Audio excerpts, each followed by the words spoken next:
नमस्कार, न्यूज 24 उत्तर प्रदेश उत्तराखंड में आपका स्वागत है। आपके साथ मैं हूं मानस श्रीवास्तव। आज हम बात करने जा रहे हैं उत्तर प्रदेश में शुरू हो चुके सियासी संग्राम की। एक तरफ आज एनडीए पूर्वांचल में अपना शक्ति प्रदर्शन कर रहा है, तो दूसरी तरफ अखिलेश यादव बुंदेलखंड के दौरे पर है और बुंदेलखंड में 2 दिन का प्रशिक्षण शिविर बांदा में और उसके बाद फतेहपुर में आयोजित करेंगे। बुंदेलखंड जो काफी समय से समाजवादी पार्टी के लिए सूखा है, वहां पर अखिलेश यादव कवायद कर रहे हैं। वहां पर अपने वोट बैंक को मजबूत करने की, इंडिया गठबंधन को मजबूत करने की, तो दूसरी तरफ पूर्वांचल में एनडीए अपना शक्ति प्रदर्शन कर रहा है। आज मौका था घोसी में दारा सिंह चौहान के नामांकन का, जहां पर ओम प्रकाश राजभर शामिल हुए। चूंकि राजभर फैक्टर वहां पर बहुत अहम है, कह सकते हैं कि ओम प्रकाश राजभर की ये पहली परीक्षा भी होगी एनडीए में दोबारा शामिल होने के बाद। इसके बाद गोरखपुर में दूसरा शक्ति प्रदर्शन है। ये मौका है निषाद पार्टी के 8वें स्थापना दिवस का, जहां पर न केवल निषाद पार्टी के तमाम नेता बल्कि उत्तर प्रदेश सरकार के डिप्टी सीएम, तमाम मंत्री, भारतीय जनता पार्टी संगठन के जुड़े हुए तमाम नेता, इसके अलावा अपना दल ओम प्रकाश राजभर की पार्टी, भारतीय सुहेलदेव समाज पार्टी के तमाम नेता मौजूद रहेंगे। यानी एक तरीके से एक कोशिश हो रही है कि एनडीए के तमाम साथी एक मंच पे नजर आए और इसकी शुरुआत आज पूर्वांचल से हो रही है, या यूं कहें पूर्वांचल से हो चुकी है। लगातार मऊ से लेकर के और गोरखपुर तक एनडीए अपनी ताकत का एहसास करा रहा है। दूसरी तरफ इंडिया है, जिसके उत्तर प्रदेश में अगर देखा जाए तो अगवा के तौर पर समाजवादी पार्टी और उसके मुखिया अखिलेश यादव आज अपने रथ पर सवार होकर के बुंदेलखंड के दौरे पर निकल गए हैं। तो उत्तर प्रदेश में जो सियासी संग्राम छिड़ा हुआ है, कौन किस पर भारी है, ये आने वाला वक्त बताएगा। लेकिन जिस तरीके की कोशिशें दोनों ही तरफ से हो रही है, तो आखिर आम जनमानस के मन पर, आम मतदाता के मन पर कौन कितनी गहरी छाप छोड़ सकता है, इस पर आज हम चर्चा कर रहे हैं। हमारे साथ इस चर्चा में भाग लेने के लिए तमाम खास मेहमान मौजूद हैं। एक आपका सबसे परिचय करवा देते हैं। भारतीय जनता पार्टी के प्रवक्ता शरद जी हमारे साथ इस चर्चा में शामिल हो रहे हैं। बहुजन समाज के चिंतक करमवीर आजाद जी भी इस चर्चा में हमारे साथ भाग ले रहे हैं। इसके अलावा राजनीतिक विशेषज्ञ राघवेंद्र द्विवेदी जी भी हमारे साथ इस चर्चा में मौजूद है और कांग्रेस पार्टी के प्रवक्ता भी इस चर्चा में हमारे साथ शामिल हो रहे हैं। तो हम आज अपनी चर्चा की शुरुआत करते हैं भारतीय जनता पार्टी के प्रवक्ता हमारे अभिषेक वाजपेयी जी भी हमारे साथ समाजवादी पार्टी से जुड़ रहे हैं। उनसे भी हम आज बात करेंगे इस चर्चा में, उनकी भी राय जानेंगे। शुरुआत करते हैं आज हम अभिषेक जी से। अभिषेक जी, बुंदेलखंड की तरफ रथ लेकर रवाना हो चुके अखिलेश यादव, लेकिन आज उत्तर प्रदेश में एनडीए भी अपना शक्ति प्रदर्शन कर रही है। तो एनडीए बनाम इंडिया का जो ये मुकाबला है, इसमें कौन किस पर भारी पड़ेगा, दोनों तरफ से अपने अपने दावे किए जा रहे हैं। लेकिन पूर्वांचल से आज जिस तरीके से, चाहे वो घोसी विधानसभा क्षेत्र से दारा सिंह चौहान के नामांकन में ओम प्रकाश राजभर ने जिस तरीके से मंच साझा किया, उसका मसला हो, या निषाद पार्टी के स्थापना दिवस कार्यक्रम में जिस तरीके से न केवल निषाद पार्टी बल्कि बीजेपी, अपना दल, सुहेलदेव, भारतीय समाज पार्टी, तमाम जो एनडीए के जो घटक दल है, संगठन है, वो वहां पर मौजूद है। तो एक तरीके से एनडीए भी उत्तर प्रदेश में अपनी ताकत का एहसास करा रहा है। धन्यवाद मानस जी। मानस जी, देखिए, सबसे बड़ी चीज ये है कि आदरणीय अखिलेश यादव जी का जो दौरा है, आपने अभी अपने वक्तव्य में इस बात को कहा भी है, बुंदेलखंड से अभी जो दौरा है, बाकायदा जो पीडीए के माध्यम से हमने 11 संकल्प जो हैं हमारे, उन चीजों को लेकर के अब आगे बढ़ रहे हैं और उन चीजों पे ही हम बात कर रहे हैं।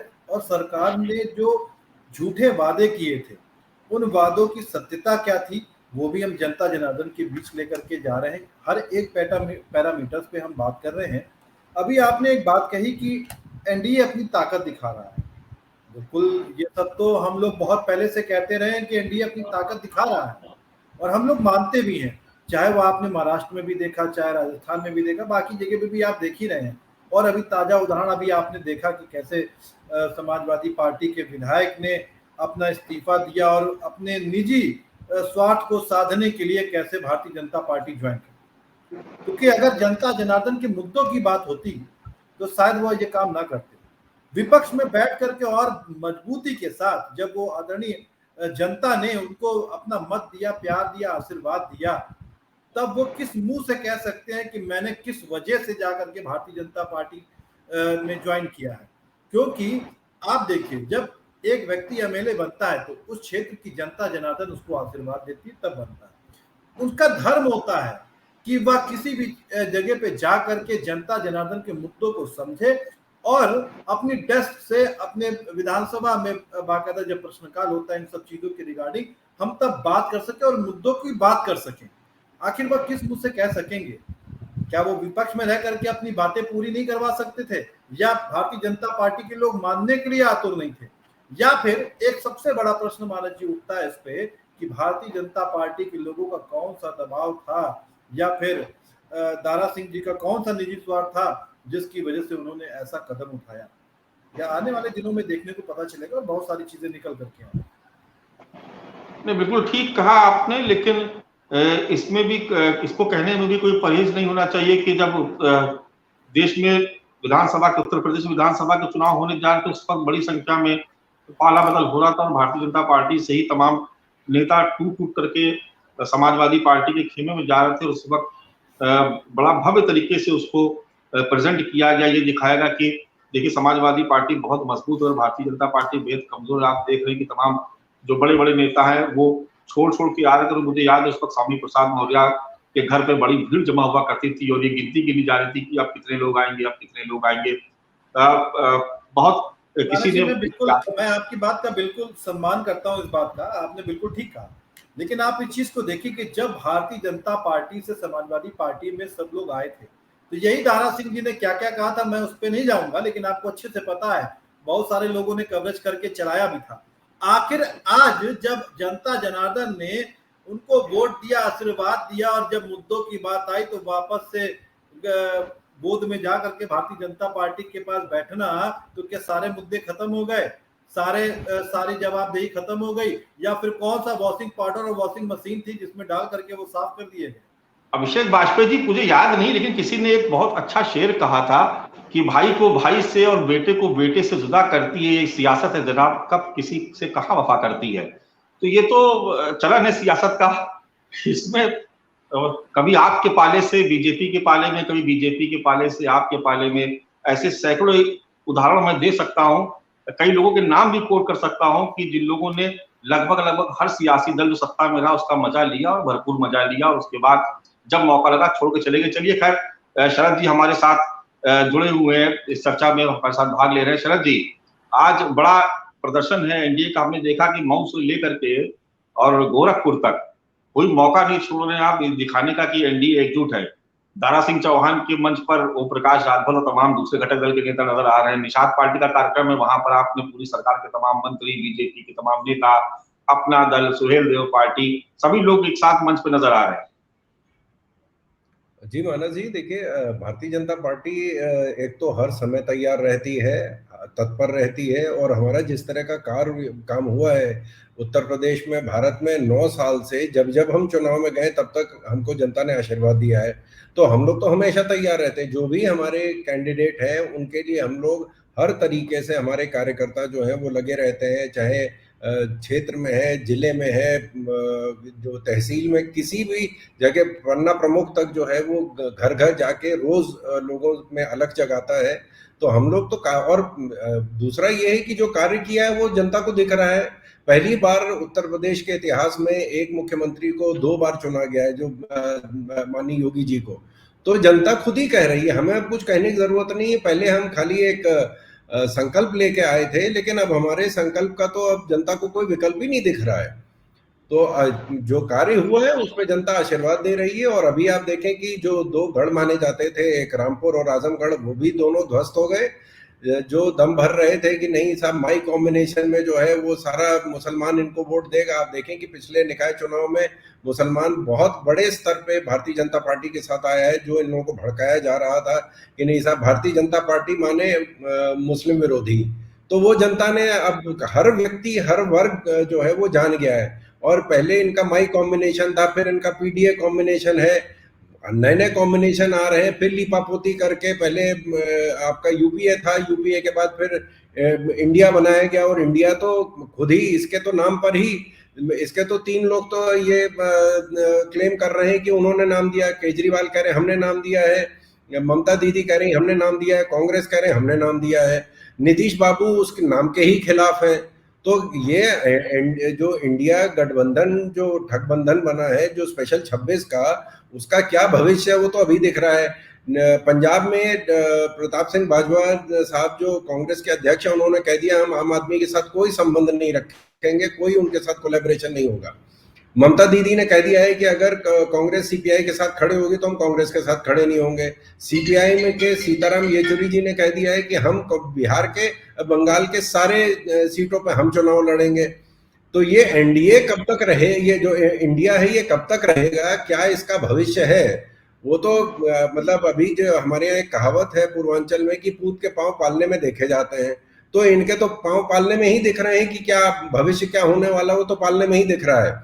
और अभिषेक भाई मुस्कुरा रहे हैं, मुझे लग रहा है कि शायद ये भी हमारी बात से वाकिफ रख रहे हैं। लेकिन ये है कि जो जनता ने इन लोगों को बहुत समय दिया है, समाजवादी पार्टी को 4 बार मौका दिया, बसपा को 4 बार मौका दिया, कांग्रेस को तो 55 साल मौका दिया।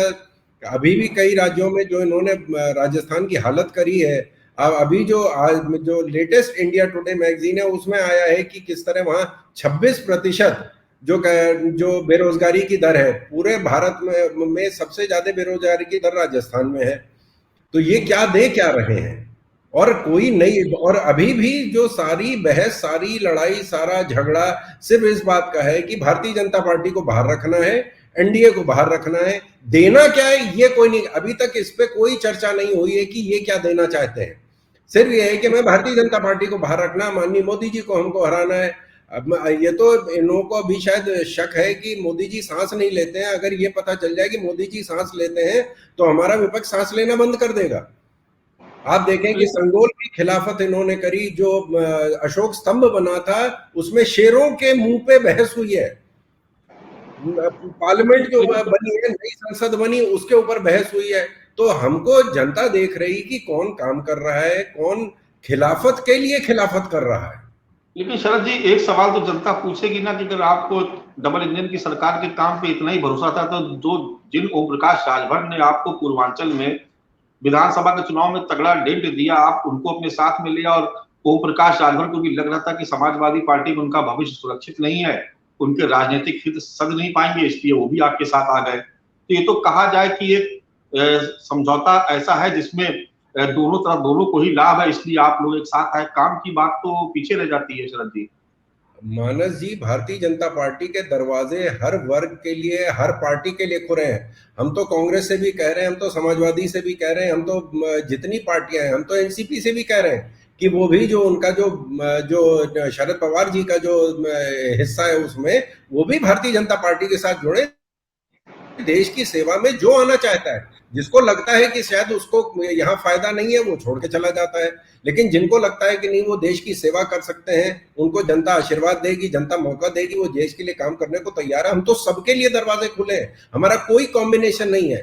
पूरा भारत हमारा है, भारत की जनता हमारी है, हर कण में हमारा, जो वोट दे रहा है वो भी हमारा है, जो वोट नहीं दे रहा वो भी हमारा है।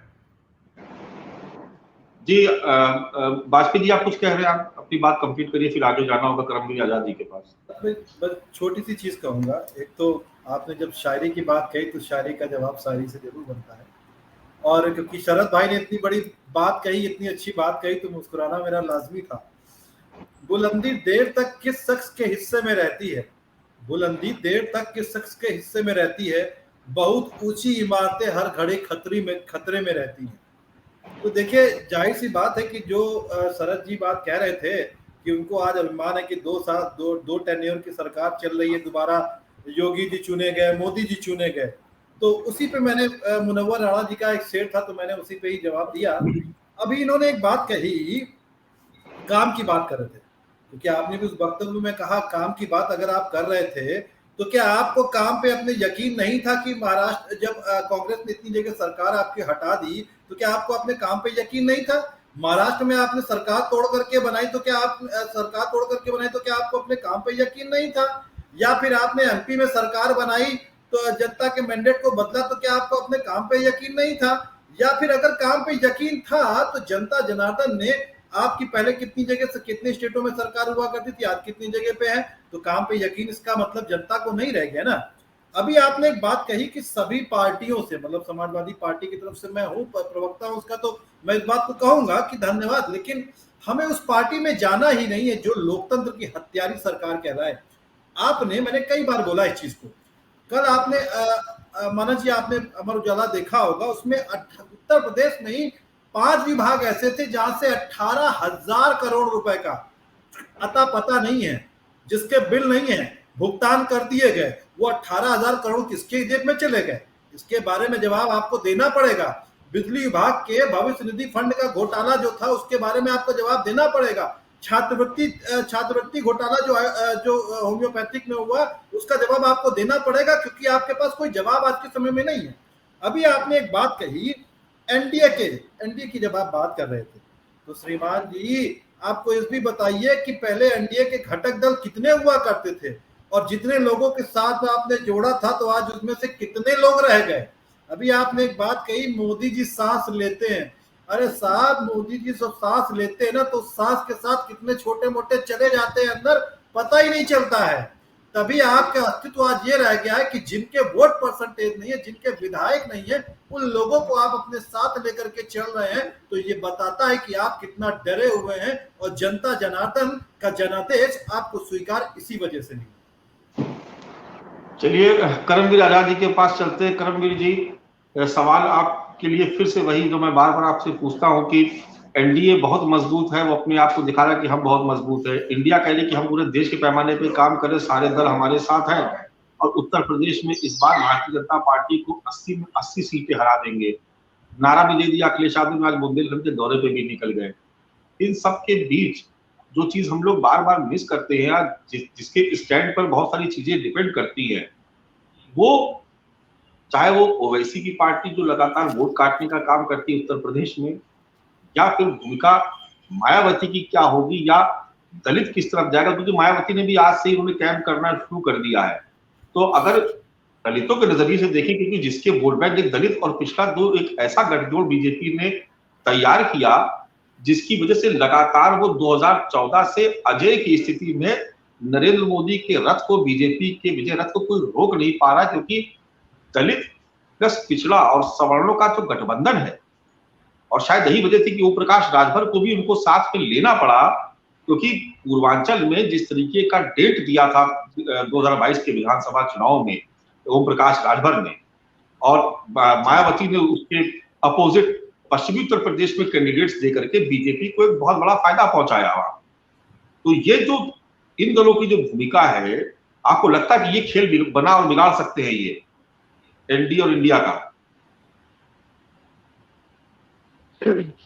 देखिए मानस भाई, अभी वाजपेयी जी ने और त्रिवेदी जी, शरद त्रिवेदी जी ने अपनी अपनी बातें रखी, और बात थी, मुझे पता चला था कि घोसी विधानसभा के उपचुनाव की बात चल रही है, जो मुझे बताया गया अभी आपके यहाँ से, कि घोसी विधानसभा में दारा सिंह चौहान और वो सुरेंद्र सिंह, क्या नाम है वो, इन दोनों लोगों का मतलब टिकट फाइनल, जी दोनों लोगों का टिकट फाइनल हो गया है। तो उसके दृष्टिगत मैं अगर जाति समीकरण देखूं तो घोसी विधानसभा में 60,000 दलित है और 60,000 मुस्लिम है, और चौहान बिरादरी जिसे दारा सिंह चौहान को टिकट दिया है भारतीय जनता पार्टी ने, वहां पे 15,000 है, और ठाकुर बिरादरी जिसको सुरेंद्र सिंह जी को दिया है वहां 10,000।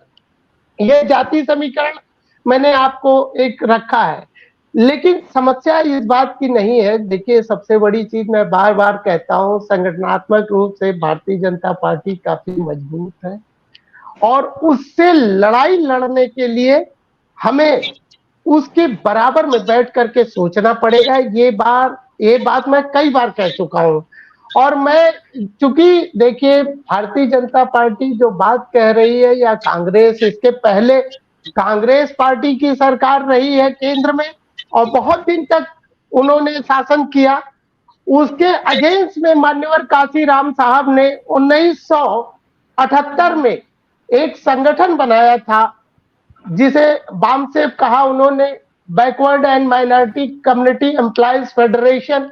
उसके बाद उन्होंने BS4 बनाई, बहुजन शोषित संघर्ष समिति बनाई, फिर 1984 में आकर के उन्होंने बीएसपी का गठन किया। क्योंकि बीएसपी देखिए जिस विचारधारा पे गठन किया गया, आज वो आइडियोलॉजी पूरी तरह से नस्तो नाबूद हो चुकी है, उस आइडियोलॉजी पे काम नहीं हो रहा है। तो चूंकि आप बार बार मेरे से बसपा के बारे में जब पूछते हैं तो मुझे लगता है कि देखिए बाबा साहब ने एक चीज कहा था कि किसी वर्ग चाहे कोई हो, चाहे वो दलित हो, फॉरवर्ड हो या जनरल हो या फिर एससी हो, बीसी हो, कोई भी वर्ग हो, और जब तक हर व्यक्ति का दायित्व है पे बैक टू सोसाइटी। बाबा साहब ने कहा था जब तक पे बैक नहीं करेंगे, अगर हम सामाजिक उत्थान चाहते हैं, हम देश का उत्थान चाहते हैं, पे बैक टू सोसाइटी हमें करना पड़ेगा, जिसमें बाबा साहब ने कहा था मनी, माइंड एंड टाइम, तीनों चीजों को पे बैक करना पड़ेगा। और भारतीय जनता पार्टी के लोग केवल लेना जानते हैं, देना तो जानते ही नहीं। और रही बात आज जो है हमारे शरद जी चूंकि बहुत सीनियर हैं और अनुभव भी इनको बहुत अच्छा है। देखिए नीति और नियत, आप नीति कितना भी बढ़िया बना लीजिए, लेकिन अगर आपके नियत में खोट है तो ये स्पष्ट मान लीजिए कि सामाजिक और देश का उत्थान नहीं हो सकता। और रही बात आर्थिक संपन्नता, क्योंकि कहा जाता है कि देश का विकास देश में रहने वाले लोगों के आर्थिक, सामाजिक और शैक्षणिक विकास पर निर्भर करता है। आज स्थिति ये है, आप देख लीजिए किसी गरीब परिवार का बच्चा अगर एमबीबीएस करना चाहे तो उसको 1 से 1.5 करोड़ रुपए की आवश्यकता है। क्या है संभव? एक मजदूर का बच्चा एमबीबीएस कर सकता है? नहीं कर सकता। आज एक गरीब का बच्चा अगर अच्छा एजुकेशन लेना चाहे तो नहीं ले सकता। इस चीज को मैं बार बार कहता हूं, शिक्षा, चिकित्सा और रोजगार पे निष्पक्ष तरीके से एक लाइन होनी चाहिए, एक लाइन से खड़े करके, फिर एक लाइन में आपको एक कतार में खड़ी करके फिर कंपटीशन की बात करनी चाहिए। लेकिन भारतीय जनता पार्टी के लोग बिल्कुल नहीं चाहते। तो मैं बार बार इसके पहले भी कहा था कि इनकी विचारधारा पूरी तरह इतने साल तक सरकार, सुन लीजिए, कांग्रेस की सरकार रही, समान शिक्षा और समान स्वास्थ्य की नीति, इस पर बीते 5 दशक से बातचीत हो रही है। बीते 5 दशक से मेरी में हूं तो तमाम सरकारें आई और गई, लेकिन किसी ने क्या इसको लागू करने की कभी कोशिश की साफ नियत से? इस देश में शिक्षा के जितने बड़े संस्थान हैं वो सब या तो ब्यूरोक्रेट्स के बनाए हुए हैं या बड़े बड़े पॉलिटिशियंस के हैं, और उससे कोई जरा छूता नहीं है। इस देश में एक नया उद्योग पनपा है जिसको हम बोलते हैं हेल्थ सेक्टर, जिसमें बहुत पैसा है। आप देखिए कभी उठा करके, और मुझे लगता है कि आप सब जानते भी होंगे कि जितने भी बड़े हॉस्पिटल्स हैं, जितने भी बड़े मेडिकल एजुकेशन के इंस्टीट्यूट हैं, उसमें पीछे से किसका पैसा लगा और फ्रंट पे कौन लोग काम कर रहे हैं, इसके बारे में कुछ कहने सुनने की जरूरत नहीं है। तो कर्मवीर आजाद जी, मानस भाई मुझे मेरी बात पूरी हो जाने। 2002 में कांग्रेस पार्टी की सरकार थी। 2002 में शिक्षा की अनिवार्यता, जो संविधान 86वां संविधान संशोधन किया गया, जिसमें 1 से लेकर के 14 मतलब 6 से लेकर 14 वर्ष के बच्चों को अनिवार्य शिक्षा की दी गई। आज की स्थिति, आप बेसिक एजुकेशन की मैं बात कर रहा हूं, बेसिक एजुकेशन में जाकर के मैंने पूरे उत्तर प्रदेश के समस्त बीएसए से जन सूचना अधिकार अधिनियम 2005 के तहत सूचना मांगी है। एक बात बताइए, सिलेबस खत्म होने वाला होता है दिसंबर में, तब ये कॉपी किताब देते हैं। इनकी नियत ही शिक्षा देने की नहीं है। ये जूता मोजा कपड़ा, और जिस दिन से बच्चा जाता है उस दिन से मिड डे मील देना शुरू कर देते हैं। लेकिन शिक्षा की अनिवार्यता आप बताइए, शिक्षा देते हैं? भारतीय जनता पार्टी दूसरी पंचवर्षीय जीत गई है और शिक्षा की बात करती है, जन कल्याण की बात करती है। अरे शिक्षा से बड़ी कोई ताकत नहीं। बाबा साहब ने कहा था शिक्षा वो शेरनी का दूध है, जो पिएगा वो दहाड़ेगा। तो शिक्षा ये देना नहीं चाहते, क्योंकि उनको शिक्षा से महरूम रखना चाहते हैं। कारण ये है कि अगर शिक्षा से वो महरूम रहेंगे, अगर जिसके पास शिक्षा नहीं हो वो क्वेश्चन नहीं उठा सकता। आज कर्मवीर आजाद, आज जो कुछ भी है, जिस स्थिति से मैं निकल करके आया हूं, जिस परिवार से निकल करके आया हूं, कि झोपड़ी में जब मैं सोता था तो पानी टपकता था तो रात भर एक साइड में हो करके या रात भर जाग करके बिताना पड़ता था। ऐसी स्थिति से निकल करके करमवीर आजाद इस टीवी डिबेट में बैठ करके अपनी बात कर रहा है, तो शिक्षा की देन है। तो मैं ये कहना चाहता हूँ, दोबारा आएंगे आपके पास, लेकिन इस वक्त चूंकि घोसी विधानसभा क्षेत्र जो जहां पर चुनाव होना है, और ये पहला एक तरीके से टेस्ट होगा कि कौन कितना मजबूत है। इंडिया बनाम एनडीए का जो टेस्ट होना है वो घोसी विधानसभा सीट के नतीजे उसको बहुत हद तक क्लियर करेंगे। तो अनुष्का नामदेव है हमारी संवाददाता वहां पर, उन्होंने एक रिपोर्ट भेजी, पहले उनकी रिपोर्ट को देख लेते हैं, उसके बाद फिर आगे इस चर्चा को बढ़ाते हैं। विधानसभा सीट के लिए बीजेपी के उम्मीदवार द्वारा सिंह चौहान आज नामांकन करेंगे। डिप्टी सीएम ब्रजेश पाठक, प्रदेश बीजेपी अध्यक्ष भूपेंद्र चौधरी समेत सरकार के कई मंत्री नामांकन के वक्त मौजूद रहेंगे। बीजेपी के सहयोगी दलों के नेता भी साथ होंगे।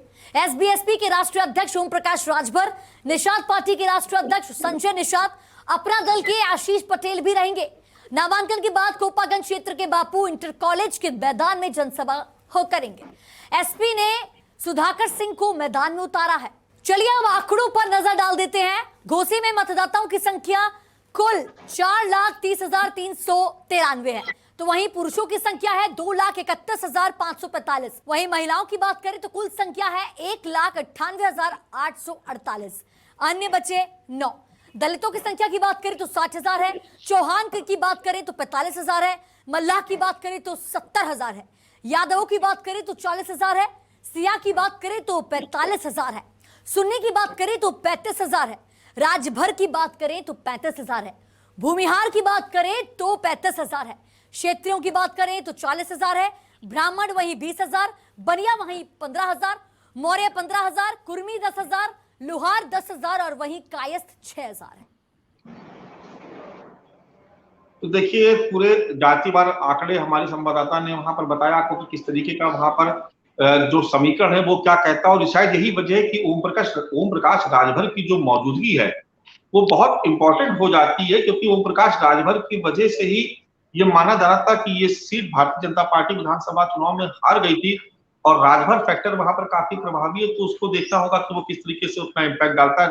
हमारे साथ राघवेंद्र द्विवेदी जी भी जुड़े हुए हैं चर्चा को और आगे बढ़ा। इससे पहले एक कमेंट राघवेंद्र द्विवेदी जी से ले लेते हैं। राघवेंद्र जी, जिस तरीके से घोसी विधानसभा सीट को एक तरीके से एक टेस्ट के तौर पर देखा जा रहा है इंडिया बनाम एनडीए की लड़ाई को, आपने देखा कि डिप्टी सीएम ब्रजेश पाठक, ओम प्रकाश राजभर, तमाम दूसरे कद्दावर नेता वहां पर मौजूद थे। यानी भारतीय जनता पार्टी के लिए ये सीट को जीतना एक तरीके से कह सकते हैं कि बहुत बड़ी चुनौती है, लेकिन अखिलेश यादव के लिए भी प्रतिष्ठा से कम नहीं है, क्योंकि सुधाकर सिंह का टिकट काट करके उन्होंने दारा सिंह चौहान को इसलिए किया था क्योंकि उस वक्त उनको लगता था कि भारतीय जनता पार्टी में उन्होंने एक बहुत बड़ी सेंधमारी की, वो सेंधमारी लगातार जारी थी। अब ऐसे में घोसी विधानसभा सीट पे जो चुनाव हो रहा है, इसको किस नजर से आप देख रहे हैं? मानस जी, इंडिया और एनडीए के साथ साथ मेरा जो मानना है कि ये एक लड़ाई है जो नए लोग आके एनडीए में जुड़े हैं, जैसे कि ओम प्रकाश राजभर। पिछली बार कहीं न कहीं ओम प्रकाश राजभर के सपा में जाने के कारण ही दारा सिंह चौहान जीत पाए थे। 40,000 लगभग 10% जो वोट है, 4 लाख वोट है, 40,000 राजभर वोट है। राजभर वोट पिछली बार भाजपा प्रत्याशी होने के बावजूद भी भाजपा नहीं अपने पाले में कर पाई। राजभर वोट सपा के साथ चला गया क्योंकि ओम प्रकाश राजभर सपा के साथ है। आप जातीय आंकड़ा देखिए, 7,000 प्लस दलित वोट है, और बसपा की तरफ से भी प्रत्याशी नहीं उतारे जाने को लेके ऐसा लगता है कि दलित वोट में भी भाजपा अच्छी खासी सेंधमारी कर लेगी। ओबीसी में आके ओबीसी में यादव वोट है या जो निषाद वोट है, निषाद वोट भी 100% भाजपा के साथ चला जाएगा। पिछली बार का मैं आंकड़ा आपको बताती हूँ, 82,000 के लगभग वोट पाई थी भाजपा और 1 लाख प्लस वोट पाए थे दारा सिंह चौहान समाजवादी पार्टी से। भाजपा का वोट टस से मस नहीं हुआ, उसमें किसी ने कोई सी प्रकार की सेंधमारी नहीं की, लेकिन ओम प्रकाश राजभर के जाने के बाद राजभर वोट सपा से भाजपा की ओर बढ़ गया। निषाद वोट भी, अगर आज आप देख लीजिए जिस तरह प्रदर्शन हुआ है क्षेत्रीय पार्टियों का, चाहे आशीष पटेल रहे हो, निषाद पार्टी के संजय निषाद रहे हो, ओम प्रकाश राजभर रहे हो, अरुण राजभर रहे हो, तो एक तरह से ये दिखाने की कोशिश है कि हम सब एक मंच पे आ गए। अगर इस सीट पे जितनी ज्यादा दमदारी से जीतेंगे, 24 में हम अपनी पार्टी को उतनी दमदारी से बीजेपी के सामने, एनडीए के सामने रख पाएंगे। और इसी का खेल है कि सारी जो एनडीए के साथ जाके जुड़े हैं वो जी जोड़ लगा।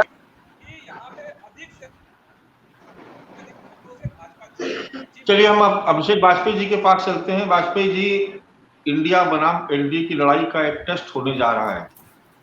घोसी विधानसभा सीट, उसका उपचुनाव बहुत मायने रखता है।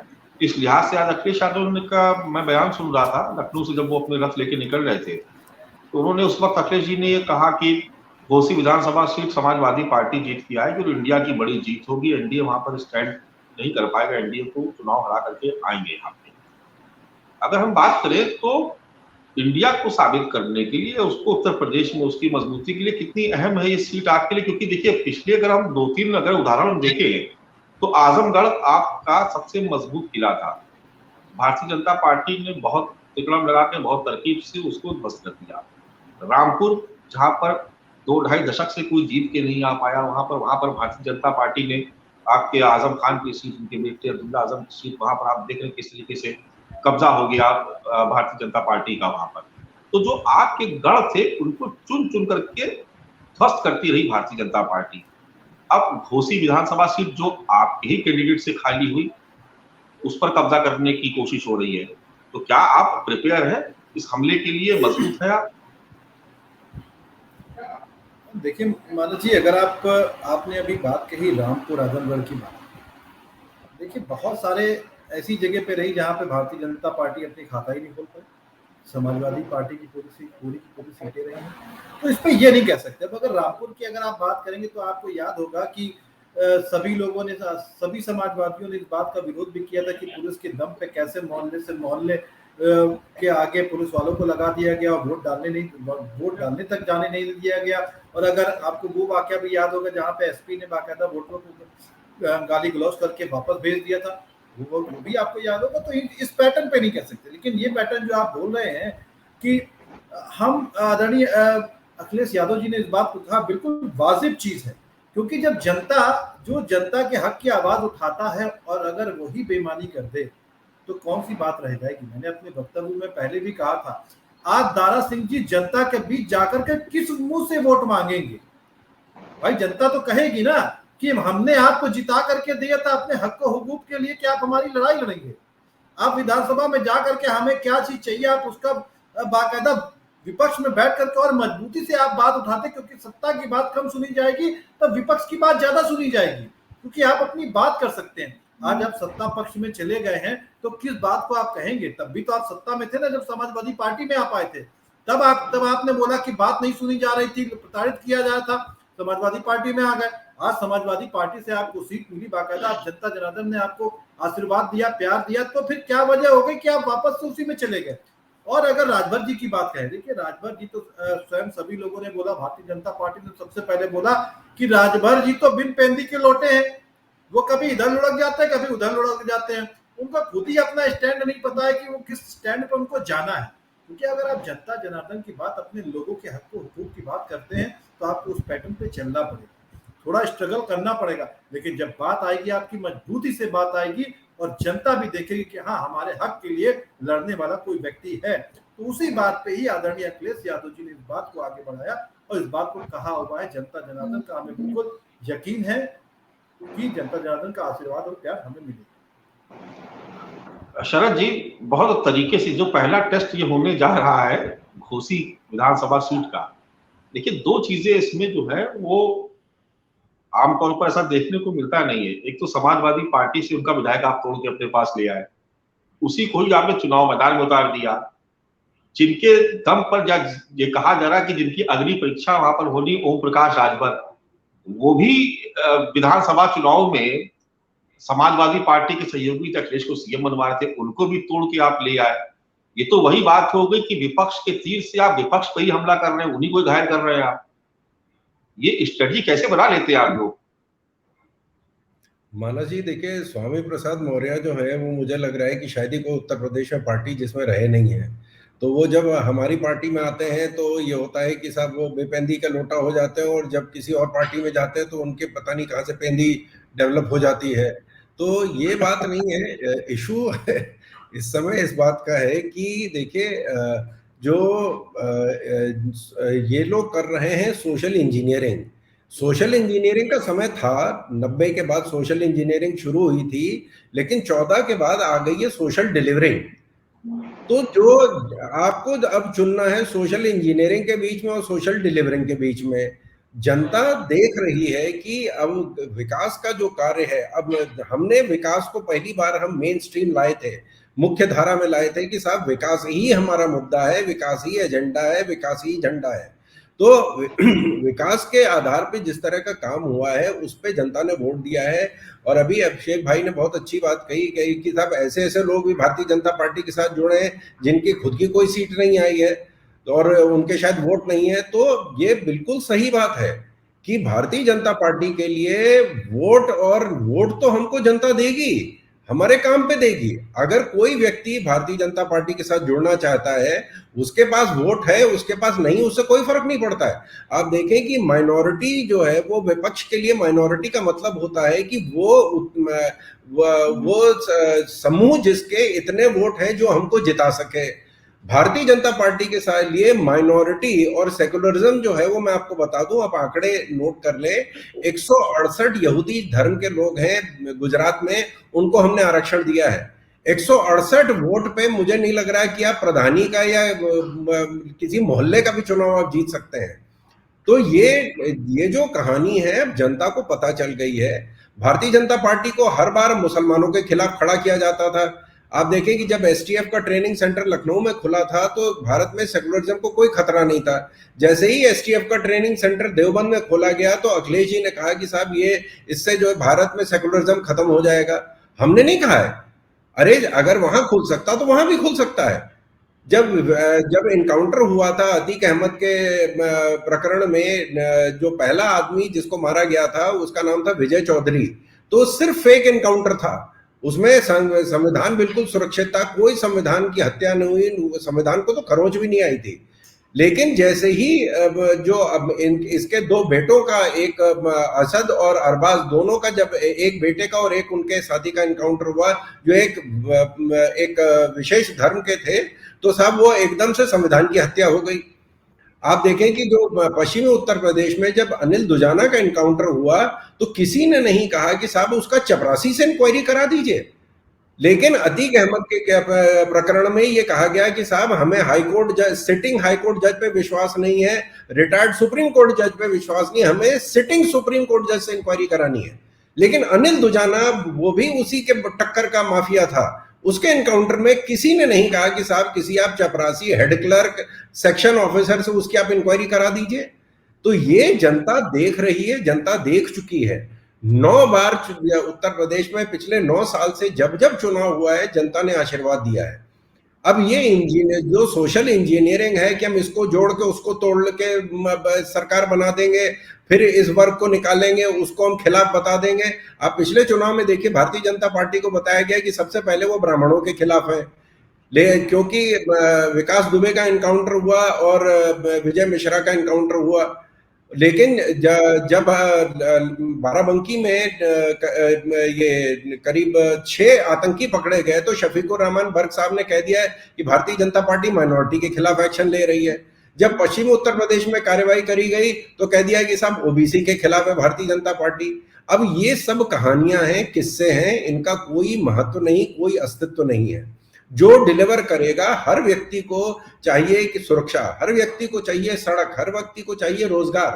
आप देखिए उत्तर प्रदेश में 2017 में 14.6% बेरोजगारी की दर थी और आज की तारीख में 4.2% बेरोजगारी की दर है। और जो एनडीए के मसीहा हैं राहुल जी, उनकी खुद के राज्य में 26% बेरोजगारी की दर है, हाईएस्ट है पूरे भारत में। तो ये डिलीवरी की बात है। 43 लाख मकान हमने उत्तर प्रदेश में दिए हैं जो इतिहास में कभी नहीं हुआ है। 1,60,00,000 बिजली के कनेक्शन, 1,80,00,000 गैस के कनेक्शन, और दिल्ली की आबादी से ज्यादा उत्तर प्रदेश में हमने शौचालय दिए हैं। 2.5 करोड़ शौचालय उत्तर प्रदेश में दिए हैं। जो महिलाओं का अपमान हो रहा था, जो उन महिलाओं को शाम को इंतजार करना पड़ता था कि अब शाम हो तो वो टॉयलेट जाएं, उनके लिए शौचालय का इंतजाम किया गया। शौचालय जाने के लिए बेचारों को इंतजार करना पड़ता था। आज वो सारी समस्या खत्म होगी। पानी नहीं था पीने का, 1.5 करोड़ घरों में पीने का पानी, 2.5 करोड़ लोगों के घर में पीने का पानी दिया गया। 11.5 करोड़ का पूरे देश में पीने का पानी का इंतजाम किया गया है। नल से जल का इंतजाम हुआ है। उत्तर प्रदेश 13वें पायदान से 6ठे पायदान पे इंफ्रास्ट्रक्चर में आ गया है। ईज ऑफ बिजनेस में दूसरे पायदान पे, तीसरी सबसे बड़ी अर्थव्यवस्था भारत में हो गया है। और विश्व में, ये हम नहीं कह रहे, ये आंकड़े तो आप तो खुद ही, आपका एक नाम है आपके चैनल का और आपका भारत में, आप खुद जानते हैं कि विश्व में हम 5वें नंबर पे आए हैं। पिछले 9 साल में 10वें से 5वें पे आए, तो तकरीबन हर 2 साल में हम एक पायदान ऊपर आ गए हैं। कभी इतिहास में हुआ है भारत के। तो ये जनता को चाहिए, ये जनता देख रही है, इसी पे जनता वोट करती है। अगर किसी को ये लगता है कि वो समीकरण जो है बैठा के वो जीत जाएंगे, उनको बहुत बहुत शुभकामनाएं हमारी। वो यही करते रहें, आगे भी यही करें, हमारा काम आसान रहेगा। जी वाजपेयी जी, आप कुछ कह रहे हैं, आप अपनी बात कंप्लीट करिए, फिर एक बार फिर से आजाद जी के पास जाना होगा। वाजपेयी जी आपकी आवाज क्लियर नहीं आ रही, थोड़ा सा आप माइक के पास रहिए, आपकी आवाज नहीं आ रही है, या तो आप म्यूट पे हैं। जी मानस जी, अभी शरद जी ने बड़ी सारी चीजें गिनाई, तो मुझे याद दिलाना पड़ेगा कि अभी जब आप इंडेक्स की बात करते हैं कि भारत कहाँ पे है, तो मुझे लगता है आपको बताना चाहिए कि हेल्थ एंड सर्वाइकल इंडेक्स में आप कहाँ पे हैं, हंगर इंडेक्स में आप कहाँ पे, ह्यूमन फ्रीडम इंडेक्स में आप कहाँ पे हैं, वर्ल्ड हैप्पीनेस इंडेक्स में आप कहाँ पे हैं, और जेंडर आप डेमोक्रेसी इंडेक्स में कहाँ पे हैं, प्रेस फ्रीडम इंडेक्स में आप कहाँ पे हैं। कौन कौन से इंडेक्स आप गिनाऊं मैं आपको, कि या अगर आप आंकड़े उठा करके देख लेंगे, मैंने आपको इतने उठा करके दिए हैं, और आप उसको आंकड़े को आप देख लीजिए, गूगल पे भी सर्च कर लीजिएगा, हर जगह पे आपको मिल जाएगा। लेकिन आपके लिए तो मैं बस सिर्फ यही बात कहूंगा, आपने कांग्रेस का दौर भी बोला, तो मैं तो सिर्फ यही बात कहूंगा कि कल सियासत में भी मोहब्बत थी, कल सियासत में भी मोहब्बत थी, आज मोहब्बत में भी सियासत आपने पैदा कर दी। क्योंकि आप तो वही लोग हैं जो, अभी आपको याद दिला दूं कि पिछली बार जब हमारी समाजवादी पार्टी की सरकार थी, तो आदरणीय अखिलेश यादव जी ने 30,000 करोड़ रुपए से भी ज्यादा का थर्मल प्रोजेक्ट लगाए थे, 3 थर्मल प्रोजेक्ट लगाए थे बिजली के। कितने एकड़ जमीन में बाकायदा सोलर प्लांट लगवाया, उसकी आपने क्या सुध ली। डायल 100 जब बना, तो क्या आदरणीय अखिलेश यादव जी ने क्या उसमें जाति बिरादरी ढूंढ के दी थी, या उसमें विकास के पैमाने नहीं देखे थे। जब उन्होंने एम्बुलेंस सेवा चालू करवाई थी, तो हर एक वर्ग के लिए चालू करवाई थी, ताकि वो कहीं पे भी व्यक्ति किसी भी जगह पे उसके इमीडिएट तौर पे सुविधाएं मिल सके। जब आप सिर्फ कागजों पे एम्बुलेंस सेवा चलवा करके उसका पैसा अपनी जेब में डाल सकते हैं, तो कौन सी बात कही जा सकती है। या फिर अभी आपने बात कही कि सड़क और रोजगार की, आज भी आप बुंदेलखंड एक्सप्रेसवे से लेकर के पूर्वांचल वे एक्सप्रेसवे पे आप पैचिंग का काम कर रहे हैं। जाकर के आप लखनऊ से आगरा एक्सप्रेसवे पे चले जाइए, देखिए जाकर के कितनी जगह पे पैचिंग का काम हो रहा है, कितनी जगह पे कौन से काम हो रहे हैं। हर एक जगह पे आप नेशनल हाईवे आप ले लीजिए, आप लखनऊ से लेकर के कानपुर तक में चले जाइए, कितने गड्ढे आपको मिलेंगे, या कोई बताने वाली चीज नहीं है।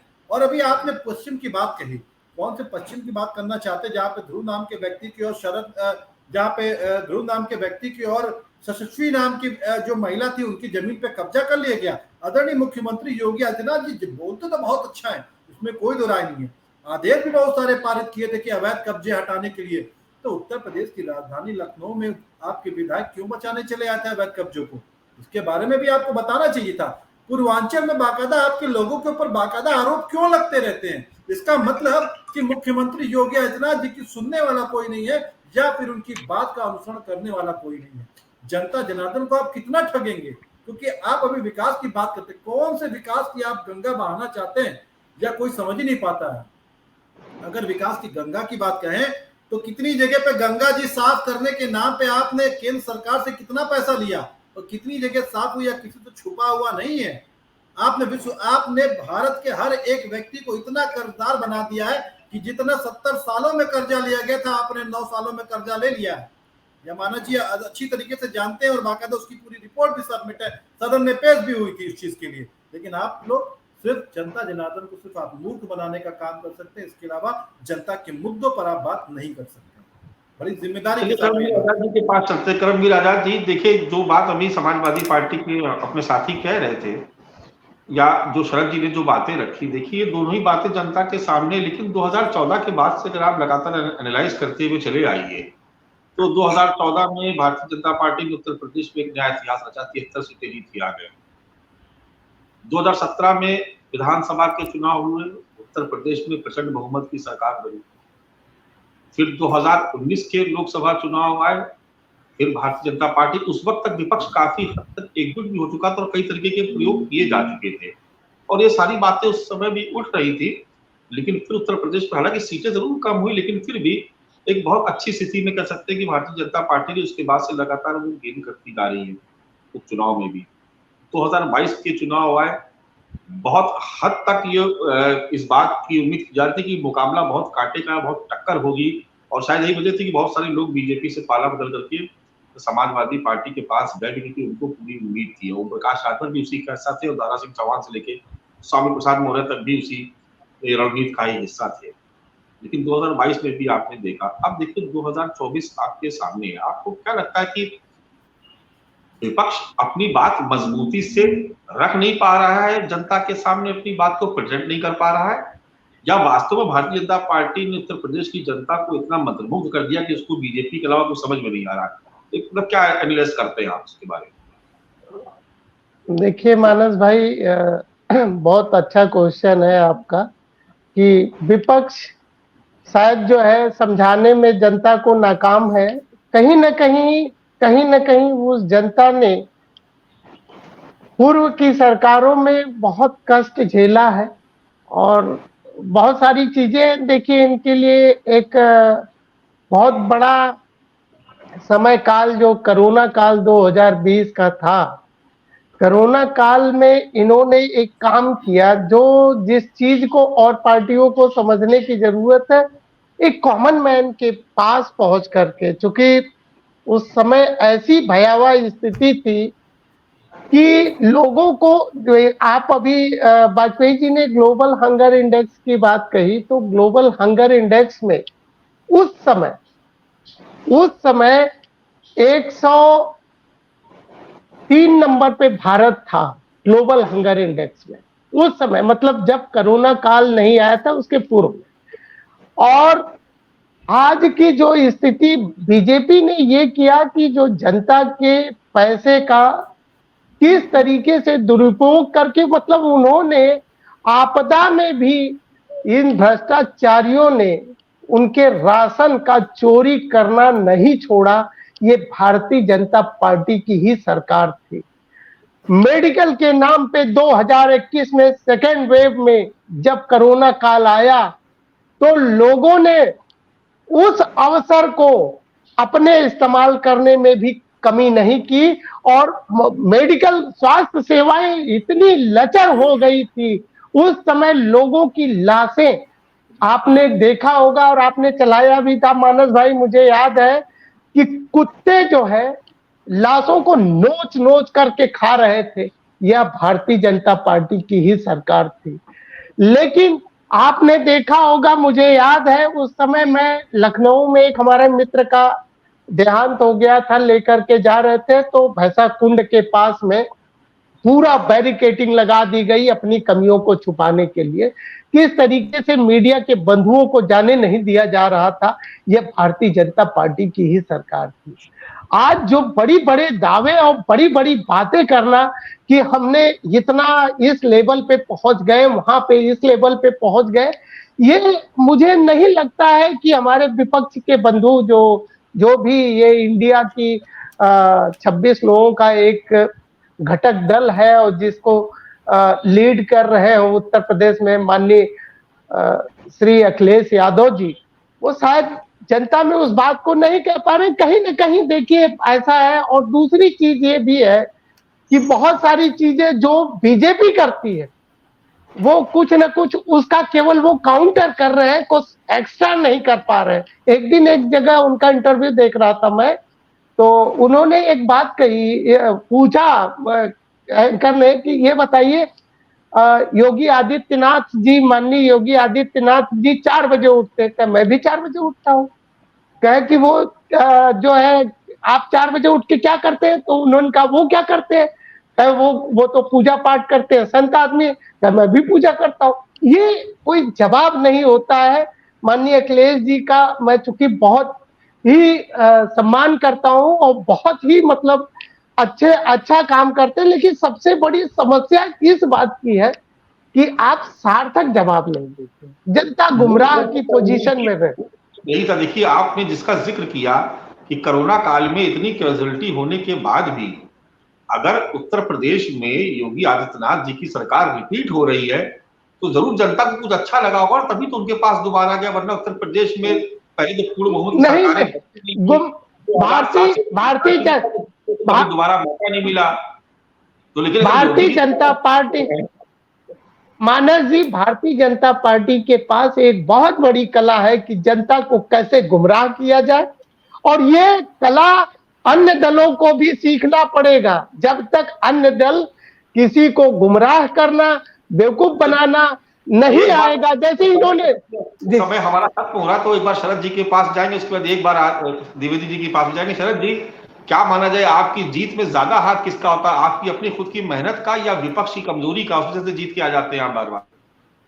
मानस जी, हमारे पास नीति है, नियत है, नेता है, और हमने उसको करके दिखा दिया है, उस पर जनता वोट दे रही है। इसमें कोई बहुत बड़ा फॉर्मूला नहीं है। दूसरी चीज मैं ये कहना चाहूंगा, कई बार ये वर्ल्ड हंगर इंडेक्स की बात होती है, तो मैंने उसका पूरा विश्लेषण किया क्योंकि मैं पेशे से वकील हूँ। तो उसमें ये आया है कि साहब ये 3000 लोगों का भारत में सर्वे किया गया था, और उसमें इन्होंने ये बताया था कि साहब क्योंकि मैं अपने मित्रों को भी बताना चाहता हूँ, क्योंकि ये जो विदेश से इस तरह के सर्वे आते हैं उनको थोड़ा सा हम लोग गंभीरता से लें, क्योंकि ये इनका काम है कि कुछ ना कुछ ऐसी बातें कहना जिससे कोई राग द्वेष फैले। अभी आप देखें, चीन से भी अभी पोल खुली है कि कितने करोड़ रुपए चीन ने दिया था ये छपवाने के लिए खुराफात भारत में। तो ये 3000 लोगों पे सर्वे किया गया था, जिसमें ये बताया गया था कि साहब 10 साल से कम उम्र, 10 साल की उम्र के जो बच्चे हैं जिनकी हाइट 120 सेंटीमीटर से कम है, तो वो सब बौने हैं। तो इसका मतलब 37 करोड़ पूरे भारत में लोग जो हैं वो सारे बौने हैं। और दूसरी चीज ये है कि पाकिस्तान को इसमें शायद 63 या 66 नंबर पे दिया गया था और भारत 113 नंबर पे था। तो जिस देश में गोलियां चल रही हैं खाने के लिए, वो देश हमसे आगे है, उनसे 60 नंबर उनको हमसे ज्यादा दिए गए, 113 नंबर। तो ये जो इस तरह की कहानियां, ये विदेशी एजेंसीज हैं, उनका काम है इस तरह की खबरें निकालना। तो मैं अपने सब मित्रों से कहूंगा कि व्यक्तिगत रूप से एक भाई के नाते कि हम लोग इन विषयों यूपीए के सरकार का जो डेटा, बिल्कुल मानते हैं, नहीं, हम आपकी बात से यूपीए की मानते हैं, सरकार, लेकिन आपको यह भी बताना चाहिए कि भारत की अर्थव्यवस्था गिरती चली जा रही है। डॉलर के मुकाबले आज रुपया कहाँ पे बैठा है, आप इसी पे बता देते हैं। आप कम से कम हम संतुष्ट हो जाते हैं, हमारी जानकारी दुरुस्त नहीं है।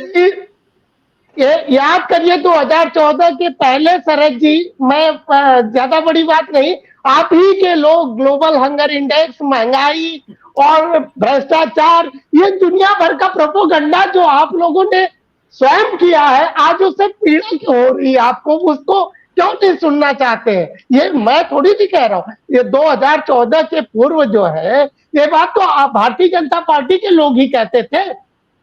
चलिए शरद जी, एक लास्ट कमेंट चाहूंगा क्योंकि समय पूरा हो चुका है। आप अपनी बात उसके बाद भारत में जो महंगाई की दर है वो विश्व के जितने OECD देश हैं उनमें, और जितने पश्चिमी देश हैं, रूस और चीन, सब में भारत में महंगाई की दर सबसे कम है।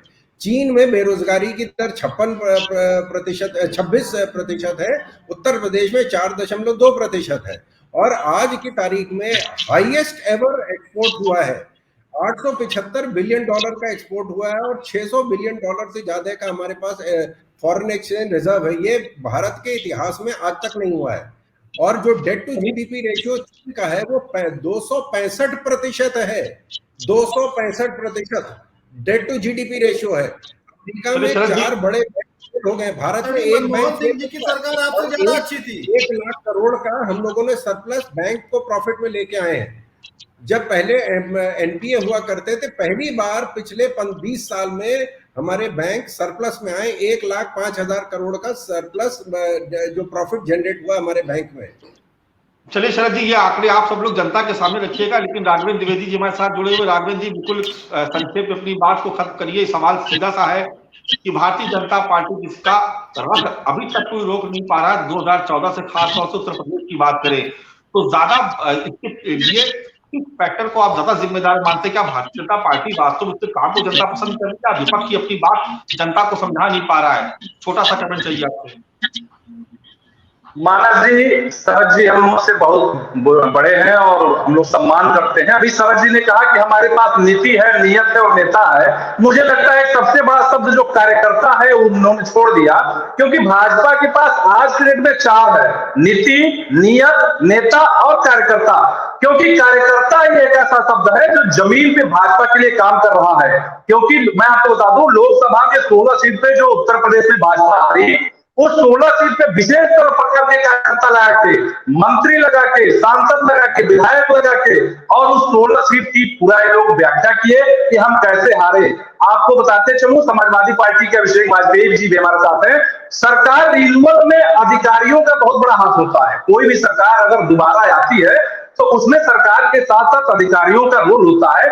और ये मैं कहीं ना कहीं अखिलेश जी की गलती मानूंगा कि उन्होंने 5 साल में अच्छे अधिकारियों के साथ सामंजस्य नहीं बनाया। अधिकारियों से कैसे काम लेना है शायद वो नहीं ले पाए, क्योंकि वहां हो रहा कई बार विवाद हुआ उनको लेके। उनको ये कहा जाता था 2 मुख्यमंत्री है, 3 मुख्यमंत्री है। अब मैं आ जाऊं कोरोना काल में। कोरोना काल में जितना कार्यकर्ता भाजपा का और भाजपा के नेता दिखे, शायद अन्य पार्टियों के नेता और कार्यकर्ता जमीन पे नहीं दिखे। अब मैं आ जाता हूं शिकार के। तो जो शिकार अन्य पार्टियां भाजपा के मौजूदा नेता को, मौजूदा मंत्री को, कैबिनेट मंत्री को तोड़ के किए थे, शायद वह खेल अच्छा कर रहा है उनका विधायक लेके। अंतर यह है कि वो मंत्री को लिए थे और भाजपा विधायक ले रहा है। उन्हीं का विधायक और उन्हीं का सहयोगी दल लेके उन्हीं के खिलाफ लड़ाने का काम कर रहा है। ये एक बहुत बड़ी राजनीति है। भाजपा पार्टी को राजनीति में सबको अपनी अपनी रणनीति तैयार करने का पूरा हक है। जोड़ तोड़ आज से नहीं, हमेशा से होता है। लेकिन आज इस चर्चा को यहीं पर विराम देना होगा, क्योंकि समय खत्म हो चुका है। तो आज हम बात कर रहे थे उत्तर प्रदेश में इंडिया बनाम एनडीए की लड़ाई की, और घोसी विधानसभा का चुनाव एक तरीके से टेस्ट के तौर पर सामने उभर कर आया है कि आखिर इस चुनाव में जो भारतीय जनता पार्टी समाजवादी पार्टी के लाए हुए उनके विधायक से सीट खाली करवा करके, और वो सहयोगी दल ओम प्रकाश राजभर जो कभी अखिलेश यादव के साथ थे, यानी समाजवादी पार्टी से सेंधमारी करके न केवल उम्मीदवार बल्कि समर्थक दल भी भारतीय जनता पार्टी के साथ खड़ा हुआ है। तो ऐसे में इस सीट पर किसका कब्जा होगा, इसके नतीजे आने वाले वक्त के लिए बहुत कुछ तय कर देंगे। आज इस चर्चा को यहीं पर विराम देना होगा। कल फिर किसी नए विषय के साथ आप सभी के सामने फिर से हाजिर होंगे। तब तक के लिए इजाजत दीजिए। नमस्कार।